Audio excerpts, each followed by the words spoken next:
یا نبی سب کرم ہے تمہارا، یہ جو وارے نیارے ہوئے ہیں۔ یا نبی سب کرم ہے تمہارا، یہ جو وارے نیارے ہوئے ہیں، یہ جو وارے نیارے ہوئے ہیں۔ اب کمی کا تصور بھی کیسا، جب سے منگتے تمہارے ہوئے ہیں، اور ان کے دربار سے جب میں نے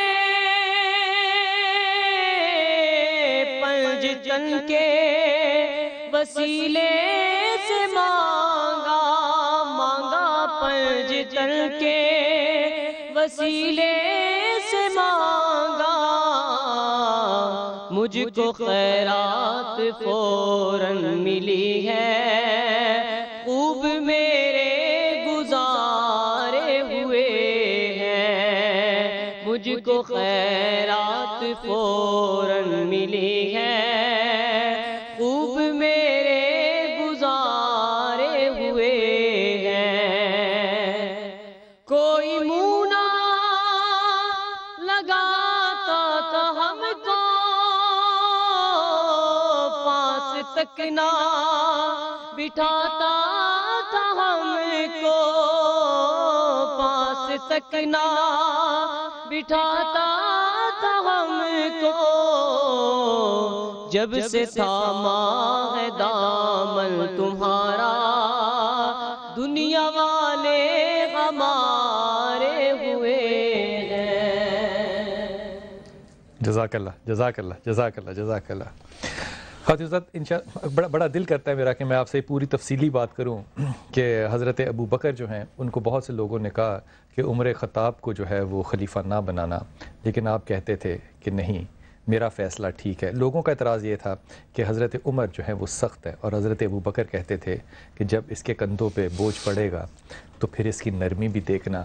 اب نرمی حضرت عمر خطاب کیا دیکھیے، کہتے ہیں، اور جہاں کھڑے تھے وہ ایک دیوار کا پردہ تھا، اور اس کے پیچھے ایک صحابی کھڑے تھے جو کہ ان کو باتیں کرتے ہوئے سن رہے تھے۔ کہتے تھے کہ عمر، اگر تجھے اپنے اعمال پہ، عمر خطاب رضی اللہ کہتے ہیں، اللہ سے باتیں کر رہے ہیں، کہتے ہیں کہ عمر، اگر تجھے اپنے اعمال سے جانا پڑے تو تیرے پاس اعمال کیا ہیں جو لے کر جائے؟ کہتے ہیں کہ اگر روز قیامت یہ اعلان ہو گیا کہ تمام لوگ جو ہیں وہ جنت میں جائیں گے اور ایک ہی شخص جو ہے وہ دوزخ میں جائے گا، تو مجھے اپنے اعمال پہ، عملوں پہ اتنا بھروسہ ہے کہ وہ ایک شخص، مجھے یقین ہے وہ میں ہوں گا جو دوزخ میں جائے گا۔ لیکن مجھے اللہ کی رحمت پہ پتہ ہے کتنا یقین ہے کہ اگر اللہ نے یہ کہہ دیا کہ تمام لوگ دوزخ میں جائیں گے اور ایک ہی شخص جو ہے وہ جنت میں جائے گا، تو عمر خطاب کو یہ گمان ہے کہ وہ شخص صرف عمر خطاب ہوگا۔ اللہ کرے کہ آج کی رات ہماری عبادات بھی اللہ قبول فرمائے، اور ہمارے گمان جو ہے اللہ تعالیٰ وہ بھی قبول فرمائے۔ چھوٹا سا وقفہ لیتے ہیں، واپس آتے ہیں انشاءاللہ۔ السلام علیکم ورحمۃ اللہ وبرکاتہ۔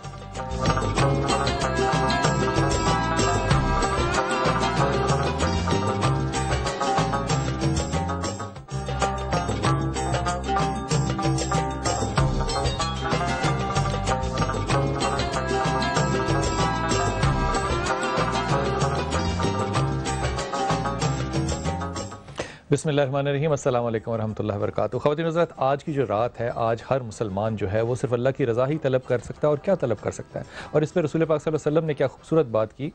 اللہ کے رسول فرماتے ہیں کہ جب کوئی شخص، اللہ یہ کہہ رہے ہیں حدیث قدسی، جب کوئی شخص نکلتا ہے میری رضا کی تلاش میں، میری رضا کی، اللہ کی رضا کی تلاش میں جب کوئی شخص نکلتا ہے تو میں جبرائیل علیہ السلام کو بلاتا ہوں اور جبرائیل سے کہتا ہوں، جبرائیل آسمانوں پہ منادی کرا دو کہ یہ فلاں شخص جو ہے یہ میری رضا کی تلاش میں نکلا ہے۔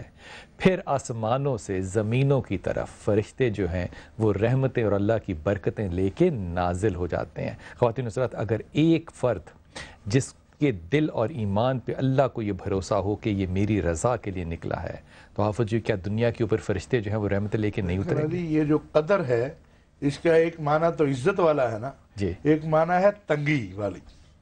اِنَّا أَنزَلْنَاهُ فِي لَيْلٍ، تنگی والی رات. یہ تنگی کیا ہے بھلا؟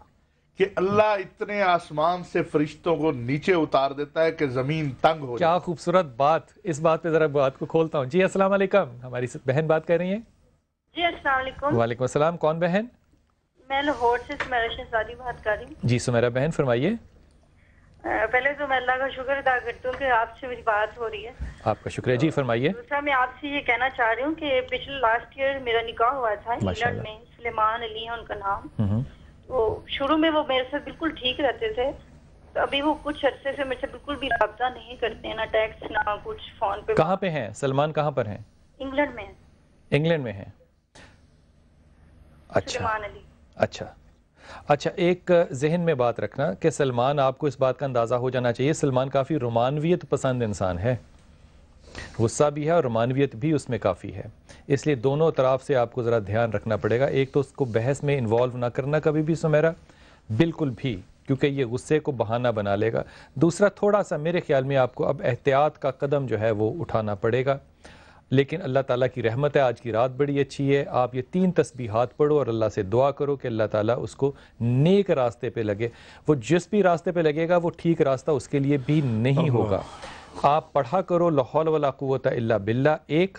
دوسرا پڑھا کرو یا ولی یا نصیر، اور تیسرا سورہ اخلاص. اور آج سورہ اخلاص کو بہت زیادہ پڑھنا، اور فجر سے پہلے اللہ تعالیٰ سے بہت دعا کرنا، اللہ تعالیٰ اس کا دل نرم کرے اور وہ ایک اچھے راستے پر رہے انشاءاللہ تعالیٰ. حضور یہ جو آپ نے بات کرتی نا کہ فرشتے رحمت لے کے اس طرح زمین پہ اتر آتے ہیں کہ زمین تنگ پڑ جاتی ہے، کیا خوبصورت بات. واہ، یہ ہے اللہ کی رحمت جو یہاں اتر رہی ہے. واہ واہ. پھر یہاں کہا واہ واہ، تنزل الملائکۃ والروح فیہا، فرشتے بھی اتر رہے ہیں اور جبرائیل امین بھی آ رہے ہیں. ہائے ہائے ہائے. بِإِذْنِ رَبِّهِمْ مِنْ كُلِّ أَمْرٍ سلام، اپنے رب کے حکم کے ساتھ ہر طرف سلامتی لے کر. ہر طرف سلامتی کی بارش ہے بلحال بھائی. اور ہم اس وقت سو نہ رہے ہوں. اچھا یہ صرف نیند والی سونا نہیں ہے، نہیں، ہم ویسے بھی نہ سو اندر سے رہے جاگنا. ہیں، اندر سے جاگ رہے ہوں. اگر آپ سو بھی رہے ہیں اور اندر سے جاگ رہے ہیں تو رحمتیں پھر بھی آپ سب کچھ پا لیتے ہیں. کیا بات ہے، کیا بات. لیکن اگر آپ جاگ رہے ہیں اور اندر سے سو رہے ہیں، چلیں میرا حسن زن ہے، میرے لیے اچھی بات ہے اسے میں سو بھی کم از کم اندر سے صاف. اللہ تعالیٰ کی بڑی خوبصورت بات آپ سے رسول پاک صلی اللہ علیہ وسلم کہتے ہیں کہ اللہ پتہ ہے کس طرح معاف کرتے ہیں. جواد اتنی خوشی ہوتی ہے اللہ کو معاف کرنے میں. کہتے ہیں کہ اگر تمہارا ایک مال سے بھرا ہوا اونٹ گم جائے اور تم اس کو ڈھونڈ ڈھونڈ کے ریگستان میں پاگل ہو جاؤ اور تھک ہار کے سو جاؤ، اور جب تم اس نیند سے اٹھو تو وہ ملدہ ہوا اونٹ تمہارے سامنے کھڑا ہو، جتنی خوشی تمہیں اس وقت ہوگی نا اللہ کو معاف کرنے میں اتنی خوشی ہوتی ہے. دیکھیں نا جی، حجاج بن یوسف جو تھا اس کو نزع کا عالم طاری تھا، جان نہیں نکل رہی. تو اس نے کہا بہت بڑا آگ کا الاؤ جلاؤ. آگ کا الاؤ جلایا گیا تو اس نے اپنی والدہ کو بلایا. والدہ کا میرے لیے دعا کرو. تو اس نے کہا نہیں، تو بڑا ظالم تھا، تو ایسا تھا، تو ایسا تھا، میں تیرے لیے دعا نہیں کرتی. تو اس نے کہا پھر مجھے اس آگ میں ڈال دے. اس نے کہا یہ کام بھی میں نہیں کر سکتی. تو اس کا بڑا تاریخی جملہ ہے. اس نے کہا چل ماں، اگر تو اس آگ میں نہیں مجھے ڈال سکتی، وہ تو 70 ماہوں سے زیادہ رحم. اور جب یہ بات کہتے ہیں پھر اس کا اگلا جملہ یہ تھا کہ اللہ یہ سارے مجھے تجھ سے نا امید کر رہے ہیں اس سے پہلے کہ میں تیرے سے نا امید ہو جاؤں. کہتے ہیں یہ جملہ مکمل نہیں وہ کر سکا. تو امام حسن بصری کے پاس کوئی بندہ پہنچا. اس نے کہا جی یہ حجاج کا آخری قول تھا. کہا شاید وہ رب ہے، یہ اس کے فیصلے. انہوں نے پتہ جملہ کیا کہتے تھے؟ مجھے لگتا ہے اللہ اس کو بخش دے گا، اس بات پہ بخش دے گا. یہ جو 70 ماہوں والی حافظ صاحب نے بات کی، جواد ایک جنگ سے مسلمان کے جو تھے وہ کٹھے کر کے لائے قیدیوں کو. وہ قیدی کھڑے تھے تو رسول پاک صلی اللہ علیہ وسلم کھڑے تھے، صحابہ اکرام کھڑے تھے. تو ایک عورت، قیدی عورت تھی، اور وہ اپنے آپ کو نا قیدی محسوس نہیں کر رہی تھی، بھاگتی پھر رہی تھی لوگوں میں. تو پوچھا کہ کیا پھر رہی ہو؟ کہتی اپنا بچہ ڈھونڈ رہی ہے. اور اس عورت کی چھاتی سے دودھ بہہ رہا تھا. تو رسول پاک صلی اللہ علیہ وسلم نے اس وقت لوگوں کو کہا کہ کیا تم سمجھتے ہو کہ یہ عورت جس کے سینے سے دودھ چھلک رہا ہے اور وہ قیدی ہے لیکن ڈھونڈ رہی ہے بچے کو، دیکھ نہیں رہی کہ یہاں کا پروٹوکول کیا ہے؟ کیا تم سمجھتے ہو کہ یہ عورت اپنے بچے کو کبھی آگ میں جلا سکتی ہے؟ صحابہ نے کہا نہیں یا رسول اللہ یہ نہیں جلا سکتی. کہا پھر یہ یاد رکھنا اللہ کا پیار تم لوگوں سے ایسی 70 ماؤں سے زیادہ ہے. بلال بھائی اسے صرف ایک بات پہ غصہ آتا ہے، جب انسان گناہ کر کے اس پر کھڑا ہو جاتا ہے.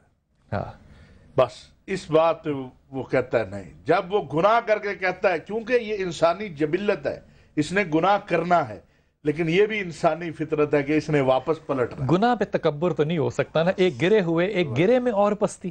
بس یہ ایک بات ہے. ہمیں کوئی نا امید نہیں ہو. کہا لا تقنطوا من رحمت اللہ انہ یغفر الذنوب. حضرت عمر خطاب نے کیا آسانی کر دی حافظ جی. کہتے ہیں اور اس کو راوی آگے کرتے ہیں حضرت عمر خطاب اور حضرت عبداللہ بن عمر دونوں راوی کرتے ہیں. کہتے ہیں کہ شرک کے معنی کیا ہیں؟ شرک کے معنی یہ نہیں کہ اللہ پہ تمہیں یقین نہ ہو. شرک یہ ہے کہ تم اللہ کی رحمت سے مایوس ہو جاؤ. سبحان اللہ. یہ شرک ہے. کیا آسانی کر دی. میری ایک بہن ہے کال ان سے کال لے لوں. جی السلام علیکم. وعلیکم السلام بلال بھائی، میں سعدیہ بات کر رہی ہوں. جی سعدیہ بہن فرمائیے. بلال بھائی مجھے اپنی بہن کے مسئلے کے بارے میں آپ سے بات کرنی تھی. بتائیے. ان کی شادی کو 3 سال ہو چکے ہیں، لیکن 7 منتھس ہو گئے ہیں ان کی سیپریشن ہو چکی ہے. کیا نام ہے بہن کا بیٹا؟ عائشہ. اور آپ کے بہنوئی کا؟ ذیشان. ذیشان میں مجھے صرف ایک جملے میں بتانا، تفصیل نہ کرنا، ایک برائی بتاؤ. ان کے افیئرز وغیرہ چلتے رہتے ہیں. وہ اس کی کوئی دیکھو میری بات سنو میری پیاری بہن، یہ میرے ہاتھ بندے ہیں، سب بہنوں اور بیٹیوں والے ہیں. یہ تہمت لگانے سے پہلے نا یہ بڑی مشکل. میری بات سن لو میرا پتر، میری بات سن لو. تم آن ایئر ہو، غور سے سن لو. ذیشان جیسا بھی ہے، کیا تم نہیں سمجھتی کہ عائشہ میں غصہ ہے؟ جی تھوڑا بہت غصہ عائشہ میں یہ نہیں ہوگا سمر. یہ ناانصافی نہ کرو. عائشہ ججمنٹل نہیں ہے، عائشہ بحث نہیں کرتی. یہ چیزیں اگر ایک بیوی اپنے گھر میں مزاج بنا لے گی تو پھر میں گنجائش نہ دوں. یہ خدا کے واسطے ایک وجہ سے گھر نے سیٹل ہونا ہے. نہیں بات سن لو، غور سے سنو. یہی رویہ جو بچے آپ اس وقت رکھ رہی ہو یہی گھروں کو توڑتے ہیں. خدا کے واسطے انہوں نے کوشش کی کہ وہ ان کے ساتھ کمپرومائز کرے، وہ ان کے ساتھ اچھی طرح سے رہیں. میرے بچے فرض کر لو جو تم کہہ رہی ہو نا سارا کچھ یہ 100% ٹھیک ہو، تو ذیشان نے اللہ کو جان دینی ہے کہ عائشہ کو جان دینی ہے؟ اللہ کو دینی ہے ظاہر. تو پھر وہ اللہ کو جو جان دینی ہے اس کی اکاؤنٹیبلٹی اس دنیا پہ عائشہ نہ کرے. اس سے گھر بسے گا. لیکن بلال بھائی 3 سال سے وہ کمپرومائز کرنے کی کوشش کر رہے ہیں. کس چیز کو کمپرومائز میرے بیٹے؟ ان کے ٹائم نہ دینا، ان کے افیئر. نکاح کے اندر کوئی خانہ ہے کہ مجھے شوہر اتنا ٹائم دے گا؟